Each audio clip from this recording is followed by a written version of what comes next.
नमस्कार दोस्तों, आप सभी का अपने YouTube चैनल आशा स्टडी पॉइंट पर स्वागत है। पेट सीरीज में दोस्तों ये सेशन होने वाला हमारा 16वां। तो चलिए इसके बारे में चर्चा करते हैं। पिछले सेशंस अगर आपने नहीं देखे हैं तो प्ले लिस्ट में सारे के सारे मिल जाएंगे, आप वहाँ से देख लीजिए। रह गया क्वेश्चन की बात, तो दोस्तों जो क्वेश्चंस आपके आने हैं 5 ही, तो ये जो सेशंस है वो 5 ही प्रश्नों का चल रहा है। आप सारे सेट को देखिए, उसमें प्रश्नों की संख्या आपको बहुत सारी मिल जाएगी। तो चलिए, सेट नंबर है ये आपका 16वां। पहला प्रश्न हमारा कहा गया है ए कामा बी से लंबा है, सी कामा डी से लंबा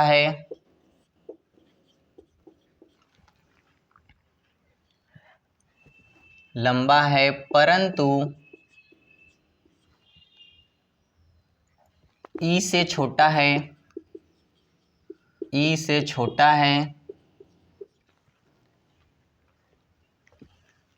बी कामा डी से छोटा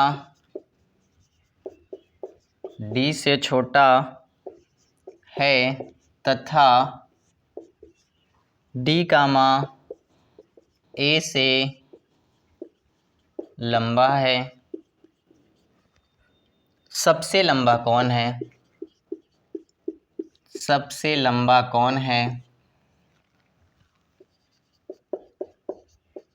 तो चलिए, ऐसे प्रश्नों को हमने देखा था कैसे हमें बनाना है। जो पॉइंट्स जहाँ कहता जाता है वैसे वैसे आप उसको रखते जाइएगा और उसके बाद सीरीज आपकी ऐड हो जाएगी और उसमें देखेंगे आपका क्रम इनका बन जाएगा। कहा गया ए कामा बी से लंबा है, तो ए को ऊपर रखिएगा, बी को नीचे रखिए।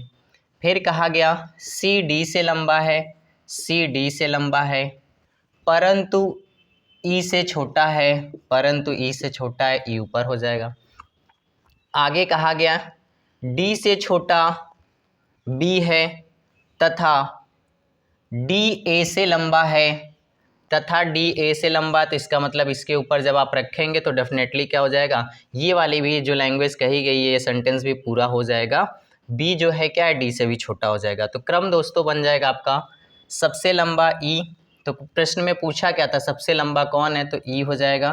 क्रम जो हो जाएगा इस तरीके से हो जाएगा ई सी डी ए बी, तो ये हो जाएगा लंबाई का क्रम। आपसे अगर पूछा गया सबसे लंबा कौन है तो आंसर ई हो जाएगा, सबसे छोटा कौन है तो बी हो जाएगा, और मध्य में पूछा जाए कौन है तो डी हो जाएगा। तो प्रश्न देख लीजिएगा क्या पूछा जाता। तो चलिए नेक्स्ट प्रश्न की तरफ बढ़ते हैं।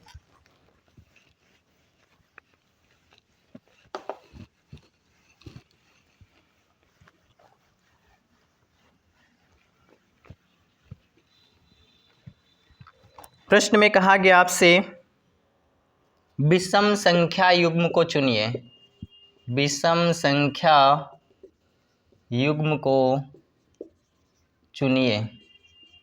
चलिए, इस तरीके का जब प्रश्न देता है तो देखिएगा ऑप्शंस आपके पास जो दिए होंगे उन्हीं 4 ऑप्शनों में से कोई एक अलग होता है। 7 8 9 9 7 8 6 7 8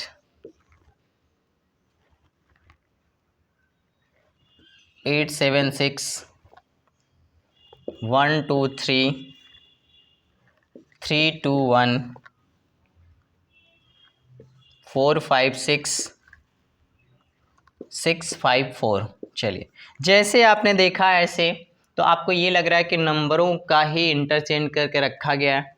तो देखें, सबसे पहले देखिए तो यहाँ पे 9, फिर इसके बाद देखिए यहाँ पे आपका 8 इधर चला गया और ये यहाँ पे क्या हो गया, 7 हो गया, यानी ये कुछ क्रम ऐसा बन रहा है।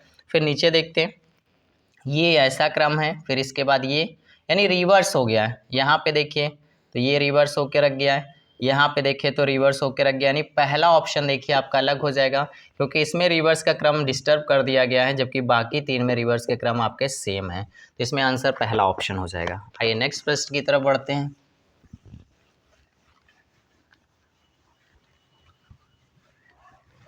नेक्स्ट प्रश्न में आपसे कहा गया है किसी कोड भाषा में 3 to 9 को लिखा जाता है God is love, God is love. फिर कहा गया आपसे 9 to 7 को love is beautiful, love is beautiful.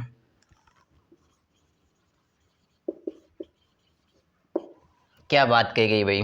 वास्तव में प्रेम स्नेह का मतलब ही होता है सुंदरता, और आप सभी जानते हैं लव वो किसी से भी हो सकता है, अपनी पढ़ाई से भी हो सकता है। तो अभी इस समय जो आपको करना है वो दोस्तों अपनी पढ़ाई से करना है, पेट एग्जाम को ध्यान में रख के। चलिए नेक्स्ट आगे बात करते हैं। कहा गया फिर गॉड का कोड आपसे पूछा गया, तो चलिए गॉड के कोड के बारे में चर्चा करते हैं। जब भी इस तरीके का कोई प्रश्न आपको दिया हो तो मैंने कहा था कि जो आपसे पूछा गया हो इसके बारे में देखिएगा। पूछा गया आपके गॉड, गॉड यहाँ पे हैं तो यहाँ पे इज़ लव, और देखिए यहाँ पे लव इज़, यानी दो ऐसा नंबर होगा जो दोनों में कॉमन होगा। तो देखिए 2 है और क्या आपका 9 है, 9 हटा दीजिए, बच गया 3, यानी इसका कोड क्या हो जाएगा 3। तो ये से दोस्तों इन प्रश्नों को बहुत ईजी तरीके से आप बना सकते हैं, और सेशंस देख रहे होंगे तो मुझे उम्मीद है कि अब आपकी तैयारी इम्प्रूव हो रही होगी। आइए नेक्स्ट प्रश्न की तरफ बढ़ते हैं। कहा गया कैलेंडर का प्रश्न है, यदि एक माह का तीसरा शनिवार 20वां दिन है, 20वां दिन है, तो माह का 11वां दिन क्या है। चलिए जब भी इस तरीके के हमने आपको प्रश्न बताए हैं तो आपको कुछ नहीं करना होगा, शॉर्ट ट्रिक जो हमने बताया उसी को अब अपनाएंगे आप। 20वां दिन क्या है, शनिवार है, और हमसे पूछा क्या गया 11वां दिन कौन सा, यानी 11 तारीख को पूछा गया। आप क्या करेंगे, अंतर करेंगे, 20 माइनस 11 करेंगे, बच जाए कितना 9, 7 से भाग देंगे हो जाएगा 2। पीछे जाना है तो घटाते हैं, आगे जाना तो जोड़ना है। तो यहाँ पे शनिवार से 2 दिन पीछे करेंगे आप, तो शनिवार से अगर पीछे आप जाएंगे तो क्या हो जाएगा दोस्तों, यहाँ पे हो जाएगा आपका शुक्रवार और बृहस्पतिवार। तो आंसर क्या हो जाएगा आपका बृहस्पति, या हम कह सकते हैं गुरुवार। तो इसका आंसर हो जाएगा गुरुवार। इसके कई मेथड हमने आपको बताए हैं, आप चैनल के प्लेलिस्ट में जाके कैलेंडर के चैप्टर को देख लीजिएगा। चलिए इस सेशन के आखिरी प्रश्न पर चर्चा करते हैं। सेशन अच्छा लगता है दोस्तों तो आप इसको शेयर करिए ज़्यादा से ज़्यादा लोगों को। चलिए देखिएगा क्वेश्चन में दिया गया है आपका कथन और तर्क से संबंधित प्रश्न है। कथन में क्या कहा गया है, स्टेटमेंट हमारा क्या कहता है, स्टेटमेंट हमारा कहता है क्या छात्र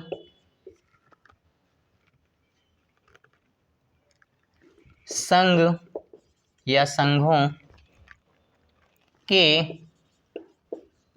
राजनीतिक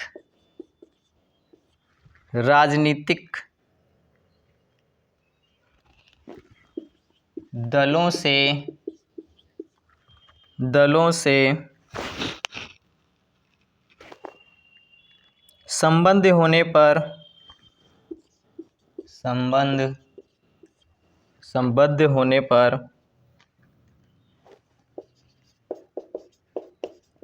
पर प्रतिबंध होना चाहिए,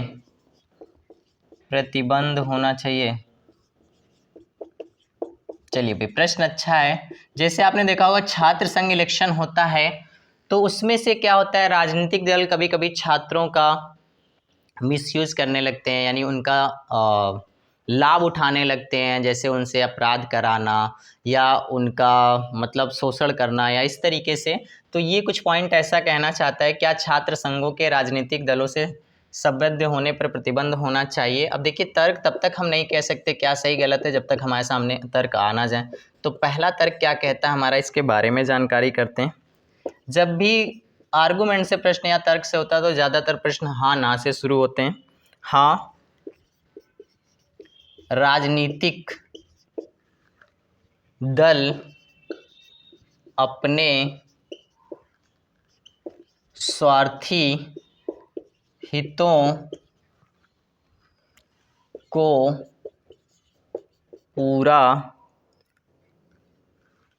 आर्थिक हितों को पूरा कराने के लिए, पूरा करने के लिए लिख लीजिए, पूरा करने के लिए छात्र संघों का अनुचित लाभ उठाते हैं, पहला है। दूसरा आपका कहा गया सेकंड में, नहीं राजनीतिक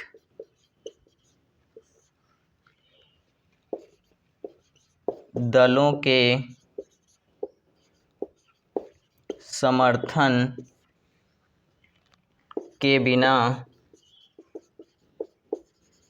छात्र संघ बच नहीं पाएंगे। ऐसा नहीं हो सकता।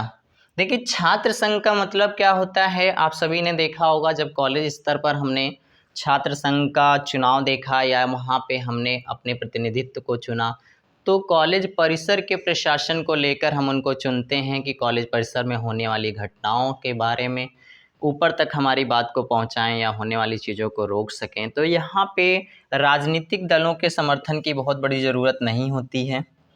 और हाँ, ये ज़रूर है कि यहाँ पे ये कह सकते हैं कि एक अच्छे नेता की शुरुआत राजनीतिक दलों में क्या होता है, छात्र संघ से ही अच्छे लोग उभर के आते हैं, ऐसा कुछ कह सकते हैं। लेकिन ऐसा 100% यहाँ पे देखिए क्या आगे नहीं, समर्थन के बिना छात्र संघ नहीं बच पाएगा, ऐसा कुछ नहीं होता है। कहीं पे भी इस तरीके की कोई थॉट नहीं रखना है। तो ये पहला वाला आपका क्या हो जाएगा, सही हो जाएगा, जबकि दूसरा वाला तर्कपूर्ण नहीं होगा।